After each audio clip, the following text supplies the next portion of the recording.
ذاتی مفادات اور خواہشات کو روک کر اپنی صلاحیتوں کو کسی اعلیٰ نصب العین کی خاطر منظم کرنا نظم و ضبط کہلاتا ہے۔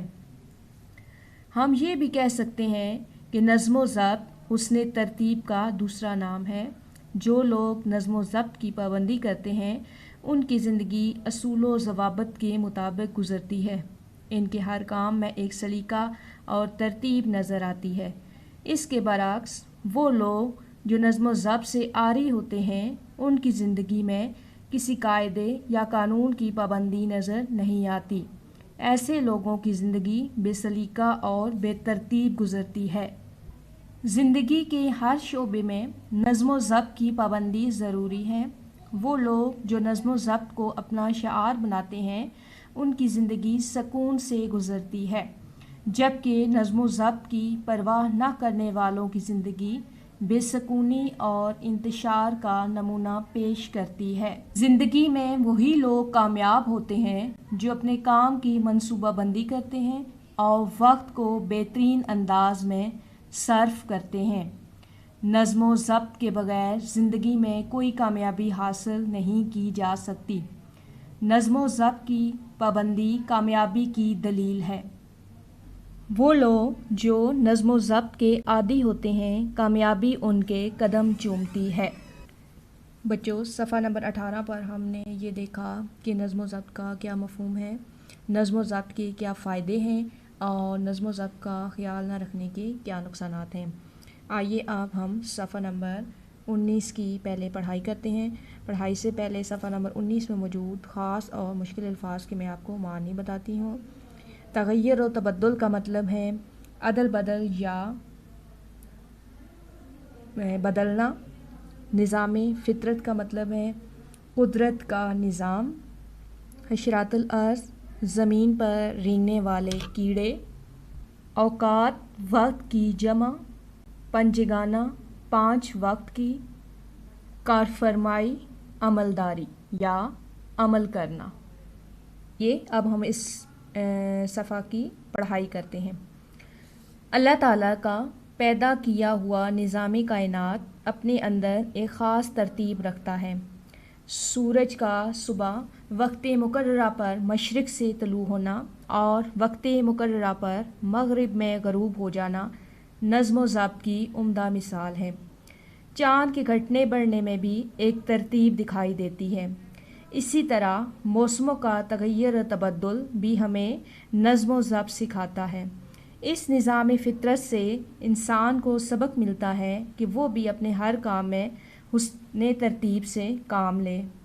پرندے، جانور اور حشرات الارض بھی نظم و ضبط کا خیال رکھتے ہیں۔ دن بھر دانہ دن کا چگنے کے بعد جب پرندے شام کو واپس اپنے گھونسلوں میں جاتے ہیں تو وہ ایک خاص ترتیب سے اڑتے ہیں۔ شہد کی مکھیوں کی زندگی کا مطالعہ کریں تو ہمیں معلوم ہوتا ہے کہ اس ننھی مخلوق کی زندگی کس قدر منظم اور باقاعدہ ہے۔ چیونٹی اگرچہ کمزور مخلوق ہے مگر کبھی آپ نے اسے چلتے دیکھا ہے؟ کیا مجال جو کوئی قطار کی خلاف ورزی کرتی نظر آئے۔ اونٹوں کو صحرا میں چلتے دیکھیے، ہر اونٹ سیدھی قطار میں دکھائی دے گا۔ ہمارا دین بھی ہمیں نظم و ضبط کا درس دیتا ہے۔ مقررہ اوقات میں نماز پنجگانہ کی ادائیگی نظم و ضبط کی عمدہ مثال ہے۔ ایک امام کی قیادت میں سب کا ایک ساتھ رکوع و سجود کرنا حسن ترتیب کا اعلیٰ نمونہ پیش کرتا ہے۔ رمضان کے مقدس مہینے میں روزے رکھنا، سحر سے لے کر افطار تک کچھ نہ کھانا پینا ہمیں نظم و ضبط کا پیغام دیتا ہے۔ حج کا فریضہ بھی خاص ایام میں انجام پاتا ہے۔ مختلف ممالک سے تعلق رکھنے والے لاکھوں مسلمانوں کا ایک ہی لباس میں ہونا ہمیں نظم و ضبط کا احساس دلاتا ہے۔ نبی کریم صلی اللہ علیہ وآلہ وسلم نظم و ضبط کو بہت اہمیت دیتے تھے۔ آپ صلی اللہ علیہ وآلہ وسلم جب نماز کے لیے کھڑے ہوتے تو سب سے پہلے صفیں سیدھی کرواتے۔ صفیں سے مراد ہوتا ہے بچوں قطاریں۔ آپ صلی اللہ علیہ وسلم فرماتے صفیں سیدھی کرو، صفیں ٹیڑھی مت بناؤ ورنہ اللہ تعالیٰ تمہارے دلوں کو ٹیڑھا کر دے گا۔ وہ طالب علم جس کی زندگی میں نظم و ضبط کی کار فرمائی ہوگی وہ ہر روز ایک خاص ترتیب سے سارے کام کرے گا۔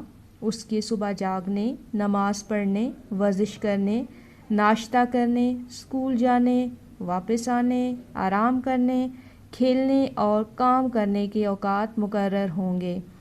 نظم و ضبط کی پابندی نظم و ضبط کی وجہ سے اسے امتحان میں کوئی پریشانی نہیں ہوگی۔ اس کے برعکس ایک ایسا طالب علم جس کی زندگی میں نظم و ضبط نام کی کوئی شے نہ ہو، اس کے جاگنے، پڑھنے، کھیلنے، گھر کا کام کرنے اور ٹی وی دیکھنے کے اوقات مقرر نہ ہوں، امتحان کے وقت سخت پریشان ہو جاتا ہے۔ بچوں، صفحہ نمبر 19 میں ہمیں نظام کائنات میں نظم و ضبط، پرندے، جانور اور حشرات الارض میں نظم و ضبط کے بارے میں معلوم ہوا، اور نظم و ضبط کے متعلق نبی کریم صلی اللہ علیہ وآلہ وسلم کی ایک حدیث ہم نے پڑھی ہے، اور یہ جانا ہے کہ ایک طالب علم کی زندگی میں نظم و ضبط کی کیا اہمیت ہے، اور ایک طالب علم جو ہے وہ کس طرح نظم و ضبط پر عمل کر کے اپنے شب و روز بہتر بنا سکتا ہے۔ آئیے اب ہم اپنے کتاب پر موجود صفحہ نمبر 20 کی ریڈنگ کرتے ہیں پہلے، اور اس سے پہلے ہم اس کے مشکل الفاظ کے معنی جانتے ہیں۔ ترجیح کا مطلب بچوں ہوتا ہے برتری دینا یا فوقیت دینا۔ سرخ رو کا مطلب ہوتا ہے کامیاب۔ ڈھکم پیل، دھکے پہ دھکے لگنا۔ گامزن کا مطلب ہوتا ہے چلنا، اور پاسداری کا مطلب ہوتا ہے لحاظ۔ آئیے اب ہم اس صفحے کی پڑھائی کرتے ہیں۔ یہاں ہم کھیل کے میدان کی مثال بھی پیش کر سکتے ہیں۔ وہ ٹیم جو بہتر نظم و ضبط کا مظاہرہ کرتی ہے، جس کے کھلاڑی ٹیم کے مفاد کو اپنے ذاتی مفاد پر ترجیح دیتے ہیں، وہ ہمیشہ کامیاب اور سرخرو رہتی ہے۔ اس کے برعکس نظم و ضبط سے محروم ٹیم کے مقدر میں شکست لکھ دی جاتی ہے۔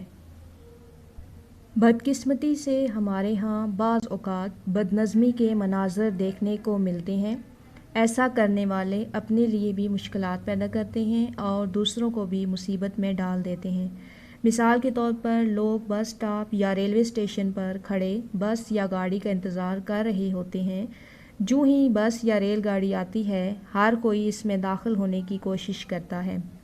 ہر کوئی گاڑی میں سب سے پہلے سوار ہونا چاہتا ہے۔ بحث و تکرار ہوتی ہے، دھکم پیل ہوتی ہے۔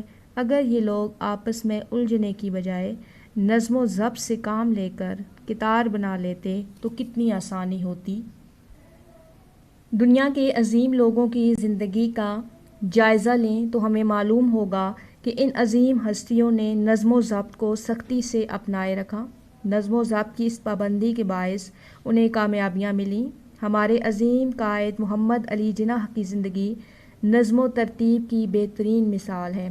آپ نے اپنے ایک فرمان میں اتحاد اور ایمان کے ساتھ جس تیسری بات پر زور دیا وہ یہی نظم و ضبط ہے۔ ہمیں قائد اعظم کے اس فرمان پر دل و جان سے عمل کرنا چاہیے۔